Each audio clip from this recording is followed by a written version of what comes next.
त्रेता युग का समय था।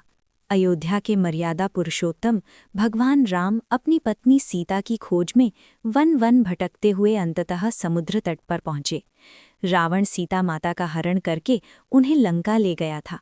अब प्रभु राम के सामने सबसे बड़ी चुनौती थी असीम और अथाह समुद्र को पार करके लंका पहुंचना। समुद्र तट पर विशाल वानर सेना एकत्र थी। सुग्रीव, नल, नील, अंगद और अनगिनत वानर योद्धा प्रभु की आज्ञा की प्रतीक्षा कर रहे थे। निर्णय हुआ कि समुद्र पर एक सेतु बनाया जाएगा जिससे पूरी सेना लंका तक पहुंच सके। ये कार्य असंभव सा प्रतीत होता था, पर प्रभु के संकल्प और भक्तों के उत्साह के सामने असंभव भी संभव हो गया। वानर सेना बड़े बड़े पर्वतों और शिलाओं को उखाड़कर समुद्र में फेंकने लगी।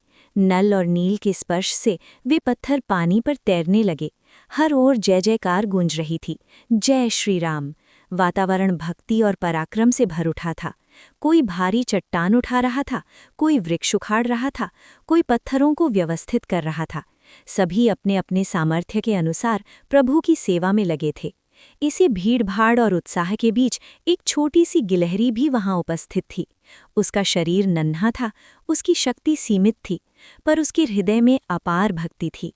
उसने देखा कि सब प्रभु के कार्य में लगे हैं, तो उसके मन में भी सेवा करने की तीव्र इच्छा जागी। उसने सोचा, मैं छोटी हूँ, पर क्या मैं कुछ भी नहीं कर सकती? क्या मेरे जीवन का उद्देश्य केवल देखना है, करना नहीं? वो धीरे धीरे समुद्र के किनारे पहुंची। पहले उसने अपने छोटे से शरीर को समुद्र के जल में भिगोया, फिर वो पास के रेत में लोटने लगी, जिससे उसके शरीर पर रेत के कण चिपक गए। इसके बाद वो सेतु के पास जाकर अपने शरीर को झाड़ देती, जिससे वे रेत के कण पत्थरों के बीच की खाली जगहों में भर जाते। वो बार बार यही प्रक्रिया दोहराने लगी, जल में जाना, रेत में लोटना और सेतु पर रेत गिराना।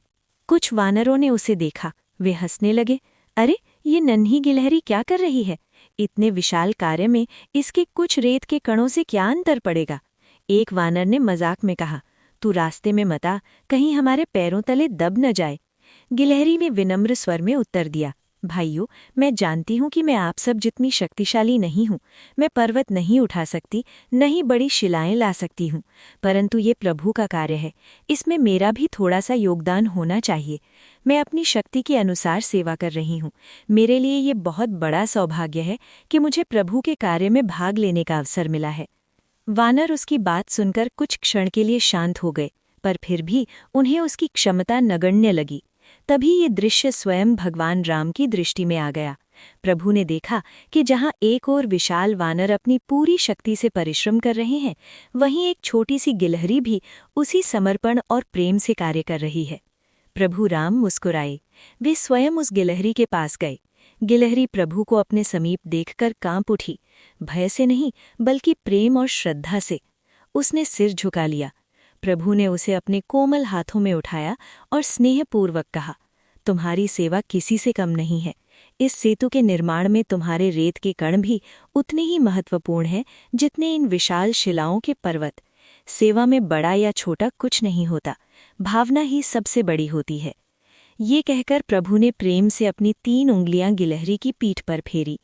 कहा जाता है कि उसी स्पर्श के कारण गिलहरी की पीठ पर 3 धारियां पड़ गईं, जो आज भी उसकी संतानों में दिखाई देती हैं। वो स्पर्श केवल एक आशीर्वाद नहीं था, बल्कि ये घोषणा थी कि ईश्वर के कार्य में सच्चे मन से किया गया प्रत्येक प्रयास मूल्यवान है। वानर सेना ये दृश्य देखकर भाव विभोर हो गई। उन्हें अपनी भूल का एहसास हुआ।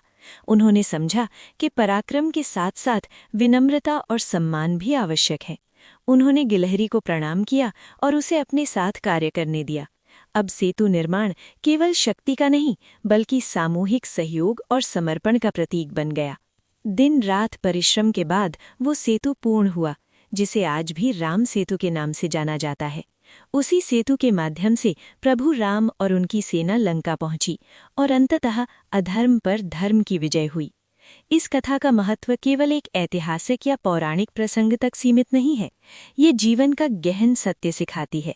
संसार में हम में से अनेक लोग स्वयं को छोटा, कमजोर या महत्वहीन समझते हैं, हमें लगता है कि बड़े कार्य केवल शक्तिशाली लोग ही कर सकते हैं, परंतु ये कथा बताती है कि हर व्यक्ति, चाहे वो कितना भी छोटा क्यों ना हो, यदि सच्चे मन से प्रयास करे तो उसका योगदान अमूल्य होता है। गिलहरी ने हमें ये सिखाया कि आत्मविश्वास और समर्पण से किया गया छोटा प्रयास भी महान उद्देश्य की पूर्ति में सहायक होता है। यदि वो ये सोचकर बैठ जाती कि मेरे बिना काम चल जाएगा, तो शायद वो प्रभु के आशीर्वाद से वंचित रह जाती, पर उसने अपने कर्तव्य को पहचाना और साहस के साथ आगे बढ़ी। आज के जीवन में भी ये कहानी उतनी ही प्रासंगिक है। समाज, परिवार, राष्ट्र, हर स्थान पर हमें अपने हिस्से की जिम्मेदारी निभानी चाहिए। ये न सोचें कि मैं अकेला क्या कर लूँगा, बल्कि ये सोचें कि मैं जितना कर सकता हूँ उतना अवश्य करूँगा। यही भावना हमें महान बनाती है। अंततः भगवान राम और गिलहरी की ये कथा हमें सिखाती है कि ईश्वर के कार्य में हमारे कार्य का आकार नहीं, हमारे हृदय की पवित्रता मायने रखती है। जब हम सच्चे मन से किसी अच्छे उद्देश्य के लिए प्रयास करते हैं, तो वो प्रयास अवश्य फलदायी होता है। इसलिए जीवन में कभी भी स्वयं को छोटा या असहाय न समझें। याद रखें, गिलहरी के रेत के कणों ने भी राम सेतु के निर्माण में अपनी अमिट भूमिका निभाई थी।